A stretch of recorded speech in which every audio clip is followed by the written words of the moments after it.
book lovers, it is GSwiz here, and I am here today to talk about some of the rarest books I own.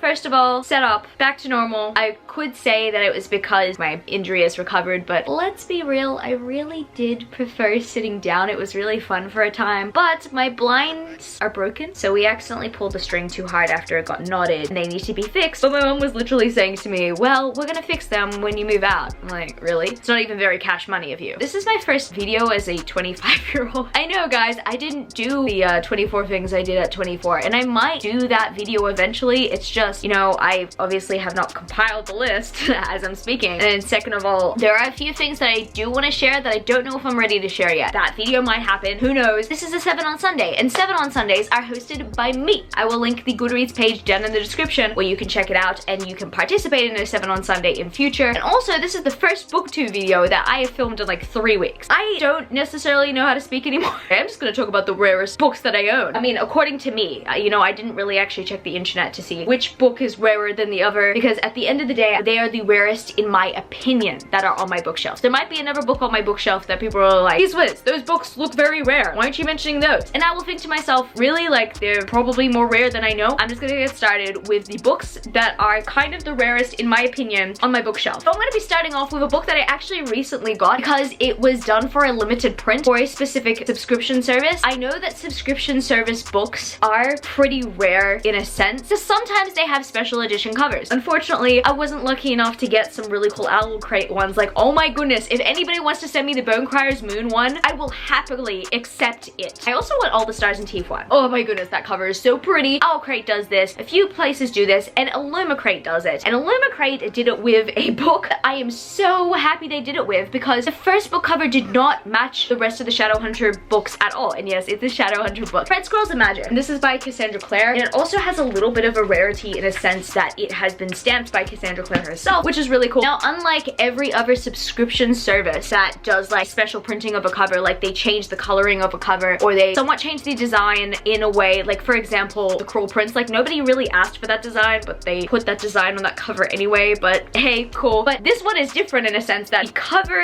is fully different from the original. You can only buy the matching cover of the rest of the covers in this series in hardback through Illuma Crate, and I don't know if they have any more copies left. They might have a few more copies left, but they are not doing any more printings of this edition, and I am so happy I got my hands on this edition, because even though people think that the other cover was better, I do think that it was good style-wise, but it did not match the series, and this one actually matches the series, and I like the second cover even more. So I at least wanted the first cover to match the second cover, and it did, and I'm happy that I don't have to worry about them being different heights. They can literally just all match on my Shadowhunter shelves, which I'm also waiting for my Mortal Instruments box set to be delivered after waiting 6 months for it, so that all of my Shadowhunters books can match, and that would be really cool. But you know, that's becoming a bit of a rarity itself, because like, the Mortal Instruments series now has multiple covers, including the covers that I have on my shelf back here. So this was a limited printing. This is a rarity on my bookshelf, and I think I do want to protect this one because it is just so rare. This might be a surprise to a lot of you guys, but the hardback of Talon, or at least the first book in the Talon series, is a pretty rare book, and I actually purchased this one secondhand. Red foil is like scratching off and everything. I think the pages are a little bit yellow as well. Not every single one of the hardbacks in the Talon series have this emblem. Only the first 2 do, and then the rest I think they just kind of like budget printed. This first hardback in the Talon series was pretty rare to get. I actually paid around $50 for it at the time that I purchased it. It's probably more expensive these days, but this was one of those books that I purchased from eBay. And an honorary mention that I'm also going to mention is The Conspiracy of Us by Maggie Hall. Even though I have not yet read that series, like I haven't actually read Talon yet, I purchased that one on eBay as well for around the same price. Those books in hardback, almost impossible to get now. With the Talon series, you can get these in like budget paperbacks. You can buy the paperbacks for like 10 bucks each, and that's cool. But I really wanted these hardbacks. I really loved the shininess and the feeling of these hardbacks. Julie Kagawa is now one of my favorite authors, and just figured because I really loved the covers so much, I just wanted them all in hardback. So I purchased them all in hardback, and I think that the 3 latest ones when I purchased them weren't necessarily rare. I actually just purchased them straight from the book depository. Whereas with Talon and Rogue, I purchased from eBay. Rogue wasn't as expensive as Talon, but still, it has kind of also gone out of print. And Talon, this hardback has gone out of print. I think that it's easier to purchase these books in paperback now. These are kind of rare and they're not printing these hardbacks anymore. The next rare book that I do have to mention on this list is a book in the series that is the only printed edition that looks like this in this particular series, and that is A Thousand Nights by E.K. Johnston. I'm pretty sure Spindle, which was the second book in the series, also known as Kingdom of Sleep in my country because the UK book is titled Kingdom of Sleep, and that's the story of Sleeping Beauty, which is technically the second book in the companion series, never got printed in this edition. This edition is pretty rare, like people really want it because it doesn't just look good at the front, but like here, it looks amazing. I can't get rid of this book. I have not read this book yet. I'm a little bit afraid to because I'm just like worried if I don't like it because it's just so beautiful and it's also very rare. So I know that it will probably go for like a good price if I was to sell it. I have not seen too many people own this particular edition, and also the publishers did not publish the second book in the companion series in this edition, and I think that it would have been a good idea, but at the very same time I think it was because of how expensive it actually was to print, which makes sense. Now this one is a bit of a rare occurrence these days, and that is the hardback of Gods of Jade and Shadow. Now you could change my mind. Maybe you could show me that this book is pretty popular in your country in hardback for $60, but they're still selling it. But I've never really seen this in bookstores until I actually bought it at bargain price. Gods of Jade and Shadow, at least in my country, this edition is pretty rare. I ended up once again finding it in a bargain section in a bookstore and I snatched it up. Buying this for $20 when it's worth like $60, it was definitely the best feeling because I really wanted to read this book and I always thought about buying it at the bookstore or buying it online, and all of a sudden seeing it in a bookstore in a hardback, best thing ever. I don't have too much else to say about this, but I'm just so blessed that this was something that I was able to pick up. Now, this one is making rounds very recently in the book Twitter, and also because I'm Australian, I'm in this Facebook group where people can buy, sell, and swap, and a lot of people are looking for any edition of City of Brass by S.A. Chakraborty. I went onto Amazon one time, and this edition, people were selling for like $900 secondhand.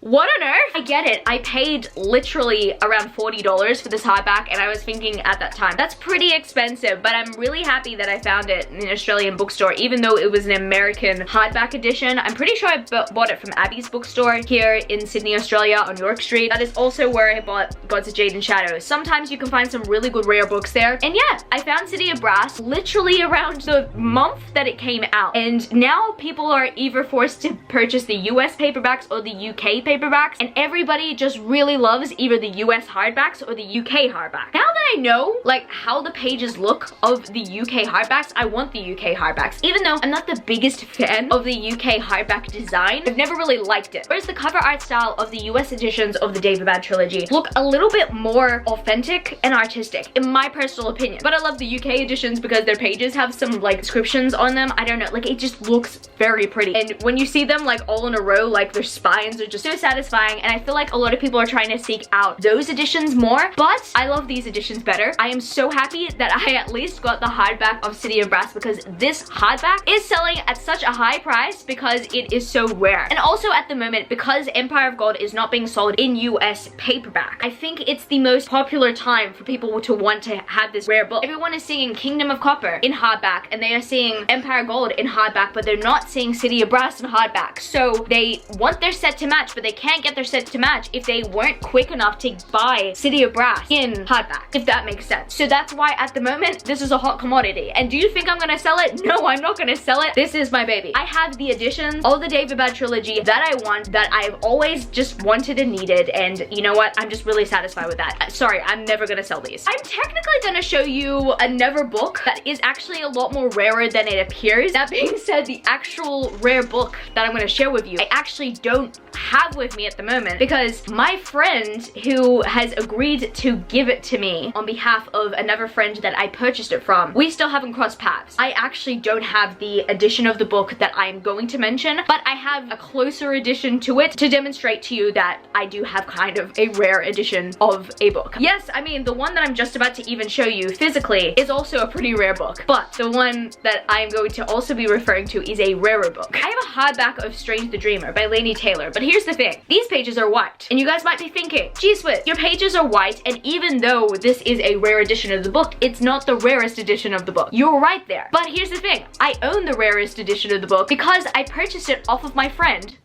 for $80. I'm still waiting for it to come, but due to, you know, the thing that's separating us, the very bad sickness that has been affecting the world, I have not been able to see my bookish friends, and this bookish friend in particular I have not been able to see, and they are holding it for me and waiting for me to come see them or for us to cross paths so that they can give it to me the next time I see them. And I'm really excited to get my hands on Strange the Dreamer that I paid $80 for, and that's a pretty good price considering how expensive the book is selling for. And it's funny because I actually purchased this book in hardback on eBay, and I ended up being given the tall paperback, and it said hardback using the exact ISBN that I went looking for it, and then boom, they sent me a paperback. They ripped me off. Never got a bloody refund. The reason why I have a hardback now and I didn't have a hardback back then is because my friend who used to work for QBD, which is a bookstore here in Australia, had a copy of Strange the Dreamer that I heard was in the store there after I purchased it from someone else. I was like devastated. Then when I received the book that I purchased off of eBay, it turned out to be a paperback. I was really disappointed. So then I just messaged my friend. I'm like, look, do you still have this copy of Strange the Dreamer that you speak of? And she was like, yes, I do, and I will buy it for you. And I was just like, so happy that I could get a hardback edition of Strange the Dreamer even though the pages were white. I technically have a few copies of Strange the Dreamer now. They are all the same cover except one is a paperback, one is a hardback without sprayed edges, and then the other one is a hardback with sprayed edges. The very first edition of the hardback. And it will match my Muse of Nightmares, which is a hardback with orange sprayed pages. So yes, I'm a happy camper there. These are not the only rare Laini Taylor books that I own. I actually own the original Daughter Smoke and Bone US hardback editions. And that's really exciting considering that, like, they've changed in cover. This being said, I really do like the new covers and I'm actually considering buying them. The new covers are just so beautiful. Like, I get it. The old covers, everybody is trying to seek out and buy. And I've noticed that as of recently. A lot of people are trying to buy the old hardback editions of Daughter Smoke and Bone, like in that box set. And I purchased the box set literally 5 years ago. And I'm happy that I did because, you know, it's a rare commodity now. And also, I have the UK edition of Lips Touch 3 Times by Laini Taylor, which actually matches these kind of editions because it has the similar font and everything. My Laini Taylor editions are like weird. They don't fully match. My Strange the Dreamer editions and Lips Touch match each other. But when it comes to the US editions, like the US editions of Laini Taylor's books do not really match. And I don't have Daughter of Smoke and Bone in the UK editions. Those are rare, and I think people are paying good money for them too. So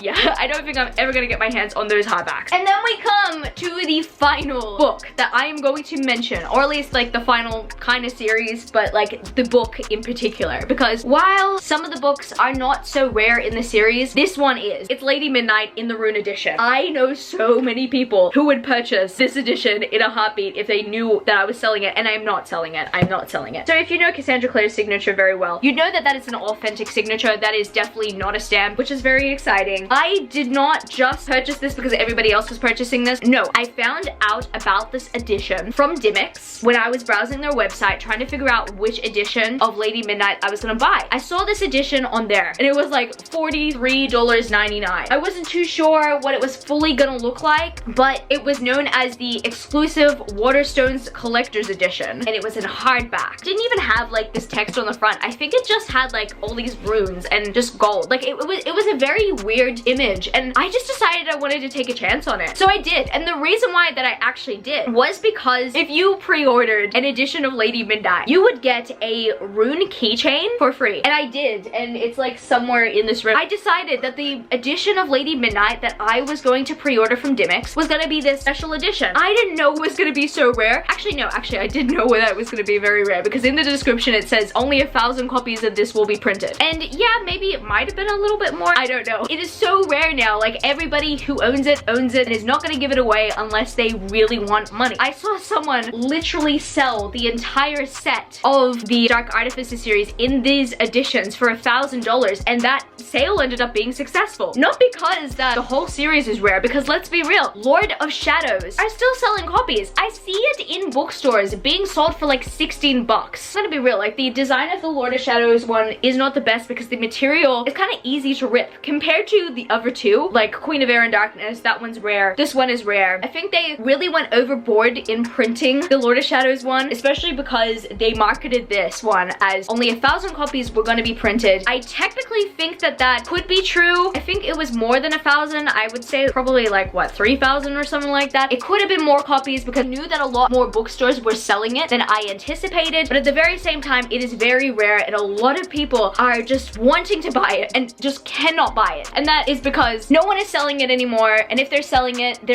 for a really high price. I could charge people hundreds for this, but no, I'm not going to because I'm keeping it. So I guess that's gonna be it for this video today, book lovers. I know I called it the rarest books I own, but once again, it could just be some rare books I own, and maybe I own rarer books that I just don't even know about. If you like what you saw today, don't forget to give it a thumbs up and subscribe to my channel if you haven't yet already. Join the amazing community of book lovers, and also I have social medias. I'm at gswizzelbooks on Twitter and Instagram, and I'm also at Goodreads. That is www.goodreads.com/gswizzle. I love you, book lovers, and I will see you later, and hopefully I don't have to film every 3 weeks. Peace. Started out with half and I flipped it into double.